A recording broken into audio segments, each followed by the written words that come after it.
국민들께 죄송합니다. 대한축구협회 정몽규 회장 사퇴. 기자회견 눈물의 인터뷰. 1280억 국민 세금 반납하여 환수. 축구대표팀 감독 선임기구인 국가대표 전력강화위원장에 최영일 현 축구협회 부회장이 선임됐습니다. 또 회전문 인사라는 비판이 나오고 있는 가운데 축구계는 정몽규 회장 리더십의 한계가 드러났다는 반응을 보이고 있습니다. 90년대 홍명보 감독과 함께 수비를 책임진 최영일 부회장은 일본 미우라 킬러로 불렸습니다. 지금은 축구협회 부회장을 맡고 있는데 전력강화위원장을 겸하게 됐습니다. 전력강화위원회에는 축구협회 고위임원 2명이 포함되는 등 새 얼굴의 참여가 눈에 띄지 않았습니다. 정혜성 전 위원장과 마찬가지로 협회 내부 고위직 인사가 돌려막기로 기용돼 이번에도 회전문 인사라는 비판을 받고 있습니다. 정강위의 역할이 여자대표팀과 연령별 대표팀 감독 선임이기 때문에 공정성과 투명성을 갖춘 참신한 인사의 발탁이 아쉽다는 반응입니다. 거듭된 난맥상으로 명망 있는 축구계 인물들이 등을 돌린 것이 원인으로 분석됩니다. 정몽규 회장 임기에 맞춰 전력강화위원회는 내년 1월까지 한시적으로 운영됩니다. 정 회장의 사선 연임 도전에 따라 위원회의 역할도 달라지는데 문체부는 연임에 부정적입니다.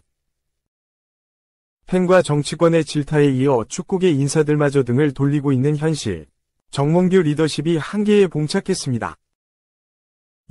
이번엔 감독 선임 논란 없을까? 최영일 체제 전력강화위원회 첫 회의 개최. 최영일 대한축구협회 KFA 부회장이 신임위원장 역할을 맡은 KFA 국가대표 전력강화위원회가 첫 회의를 개최했다. 이번 전력강화위의 주요 업무는 여자 A대표팀 감독과 남자 23세 이하 U23 대표팀 사령탑 선임이다. 최영일 위원장 체제의 KFA 전력강화위는 29일 서울 종로구 축구회관에서 상견례 및 1차 회의를 열고 활동 방향 등을 논의했다. 전력강화위는 지난 2월 정혜성 위원장 체제로 새 출발에 나섰으나 남자 A대표팀 감독 선임에 번번이 실패한 뒤 정 위원장과 일부 위원들이 사의를 표명하면서 사실상 와해됐다. 이후 이임생 기술총괄이사가 대신 감독 선임 작업을 이어받아 홍명보 감독을 선임한 바 있다. KFA는 지난 27일 최영일 부회장을 새 위원장으로 임명하고 한준희 KFA 부회장을 비롯해 정재권 한양대 감독, 2019년에서 2023년 KFA 전력강화위원, 유종희 전북축구협회 전무이사, 박철 K리그 경기감독관, 전 대전 시티즌 스카우트 감독 대행, 백종석 FC 서울 스카우트, 2014년에서 2016년 KFA 기술연구원, 황인선 전 여자 20세 이하 U23 대표팀 감독을 위원으로 두는 7명이 새 전력강화위를 꾸렸다. 이미 남자 A대표팀 감독 선임 작업은 끝난 터라 이번 전력강화위는 여자 A대표팀 감독과 남자 U23 대표팀 감독을 선임하는 역할을 맡는다. 여자 대표팀 감독은 콜린 벨, 잉글랜드 감독과 계약이 조기 종료된 지난 6월 이후부터 공석이고 남자 U23 대표팀 사령탑도 지난 4월 아시아축구연맹 AFC U23 아시안컵 8강 탈락으로 40년 만에 올림픽 본선 진출에 실패한 뒤 황선홍 감독이 물러나면서 4개월째 자리가 비어있다. 특히 남자 U23 대표팀 감독은 2026년 열리는 아시아축구연맹 AFC U23 아시안컵과 나고야 아시안게임 2028 로스앤젤레스, LA, 올림픽 등을 준비하는 자리라 팬들의 관심이 쏠릴 전망이다. 이번 전력강화위는 내년 1월 정몽규 KFA 회장 등 현 축구협회 집행부 임기가 종료될 때까지만 한시적으로 활동한다. 앞서 남자 A대표팀 감독 선임과 관련해 워낙 논란이 컸던 터라 여자 대표팀 감독과 남자 U23 대표팀 감독 선임 작업은 잡음 없이 진행될 수 있을지가 관건이다. 3. 한국 축구의 고민이라는 풀백, 이명재, 성장한 걸 보여주겠다. 한국 축구대표팀을 이끄는 홍명보 감독은 지난 26일 국가대표 소집 명단을 발표하면서 측면 수비수를 놓고 고민이 컸다고 밝혔다. 홍 감독은 9월 A매치 국가대표팀 간 경기 2연전을 앞두고 마지막까지 고민했던 포지션이 바로 풀백이라고 했다. 한국 축구 공격진에는 손흥민, 토트넘, 황희찬, 울버햄프턴, 이강인, 파리 생제르맹 등 유럽 주요 팀에서 뛰는 선수들이 즐비하다. 중원에는 파울로 벤투 감독 시절부터 주전 자리를 굳힌 황인범, 즈베즈다, 이재성, 마인츠 등 경험이 풍부한 선수들이 버티고 있다. 후방에는 한국 축구 수비의 핵인 김민재, 바이에른 미넨가 활약하는 가운데 김영권, 울산, 정승현, 아라슬, 권경원, 코르파칸 클럽 등 베테랑이 그와 돌아가면서 짝을 이룬다. 하지만 현대 축구에서 중요성이 커진 측면 수비수 자리에는 이 같은 빅네임이 없다. 김진수, 전북가 왼 측면 수비를 도맡아왔으나 올 시즌 리그에서 활약이 두드러지지는 않는다. A매치 74경기를 소화한 1992년생 김진수도 어느새 30대 초반이라 후계자의 등장이 시급하다. 대표팀 풀백 경쟁에서는 설영우, 즈베즈다가 가장 앞서 있다. 위르겐 클린스만 전 감독에게 중용받아 지난해 6월부터 국가대표팀에 합류한 설영우는 이후 A매치 16경기를 뛰었다. 설영우는 양측면 수비를 모두 소화할 수 있다. 그런 만큼 홍 감독은 이번에 반대 측면에서 설영우와 짝을 이룰 선수들을 모두 뽑았다. 오른 측면 수비수로 포지션을 바꾼 후 K리그 1에서 맹활약 중인 황문기, 강원와 김문환, 대전이 선발됐고 왼 측면 수비수로는 이명재, 울산와 최우진, 인천이 뽑혔다. 1993년생 이명재는 자신보다 11살 어린 2004년생 최우진과 경쟁해야 한다. 즈베즈다로 이적하기 전 울산에서 한솥밥을 먹은 설영우도 잠재적 경쟁자다.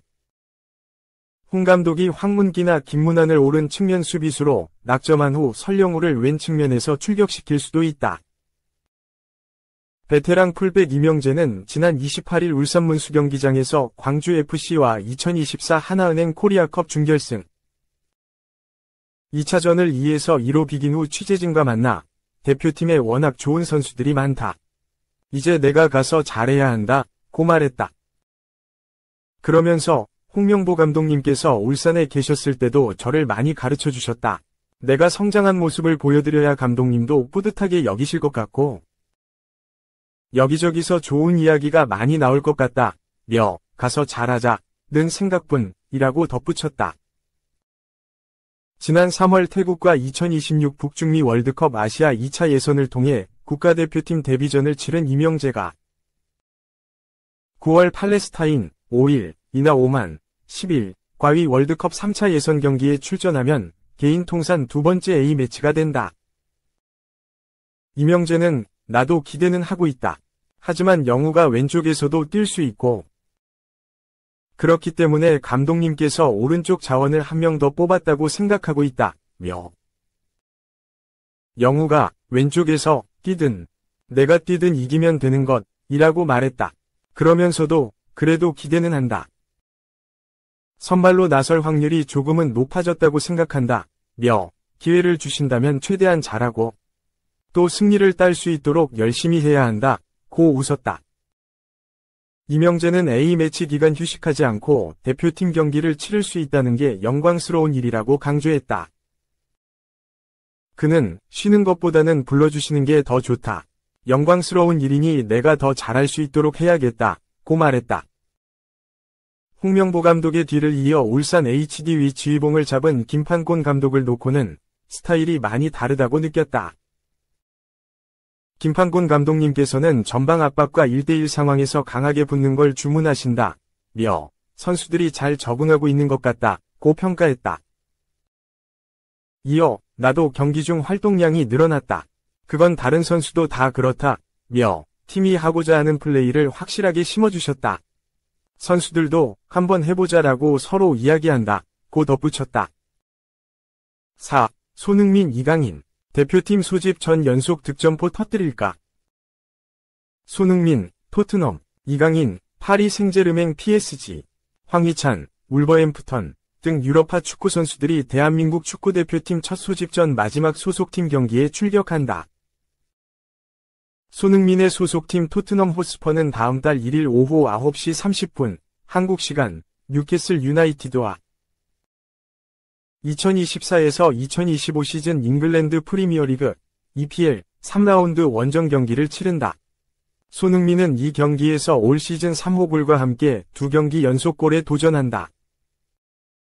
1라운드 레스터 시티전에서 슈팅 1개에 그치며 현지 언론으로부터 과도한 비판을 받았던 손흥민은 지난 24일 에버턴과의 홈 경기에 멀티골을 터뜨리며 팀의 4대0 대승을 이끌었고 현지 언론의 부정적 시각을 금세 바꾸어 놓았다. 또한 BBC 팀 오브 더 위크와 EPL 2라운드 베스트 11을 휩쓸었다. 손흥민은 뉴캐슬전 통산 16경기에서 5골 4도움을 기록했는데 재미있는 점은 손흥민이 공격 포인트를 기록한 모든 경기에서 토트넘이 뉴캐슬을 이겼다는 점이다. 이 경기는 다음 달 2일부터 시작되는 대표팀의 첫 소집 훈련 전 손흥민의 마지막 출전 경기다. 그렇기에 팬들은 뉴캐슬전에서 득점포를 가동해 A매치에서도 기세를 이어가길 기대하고 있다. 이강인이 소속된 PSG는 2일 오전 3시 45분 릴과 2024에서 2025 시즌 프랑스 프로축구 리그 1, 3라운드 원정 경기를 치른다. 이강인은 1라운드 르아보르전에서 경기 시작 3분 만에 득점포를 가동해 리그 1 전체 개막 1호 골의 주인공이 된 데 이어 2라운드 몽펠리에전에서는 후반 37분 PSG 위 6대0 대승의 쐐기를 박는 골까지 터뜨렸다. 이번 경기에서 3연속 골에 도전한다. 킬리안 음바페, 레알 마드리드가 이적한 가운데 주전 경쟁이 그 어느 때보다 치열해진 상황에서 이강인은 자신의 존재감을 더욱 부각시킬 필요가 있다. 황희찬 소속의 울버햄프턴 원더러스는 31일 오후 11시 노팅엄 포리스트와의 3라운드 원정 경기를 치른다. 황희찬은 1라운드 아스널전, 2라운드 첼시전에 모두 선발 출전했으나 슈팅을 기록하지 못했다. 팀은 개막부터 2연패를 빠졌다. 황희찬으로서는 이번 경기를 통해 명예회복을 함은 물론 팀을 연패에서 구해내야 하는 상황이다. 지난 시즌 12골을 터뜨려 EPL 전체 득점 랭킹 15위, 팀 내 1위에 올랐던 황희찬의 득점포가 절실하다.